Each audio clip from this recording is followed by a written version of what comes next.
Hello guys, কাল রাতে শিলিগুড়িতে বেশ ঝড় বৃষ্টি হয়েছিল, তাই সকাল সকাল আমরা ঘুরতে বেরিয়েছিলাম, হাঁটতে বেরিয়েছিলাম। হেঁটে হেঁটে দেখছি আজকের ওয়েদারটা এতটাই সুন্দর ছিল যে বলার বাইরে।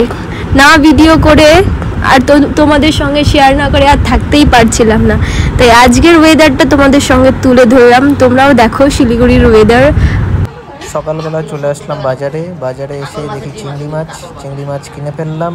কিনে নিয়ে গিয়ে দেখুন সুরভি কী করে, কিনে নিয়ে চলে গেলাম রুমে।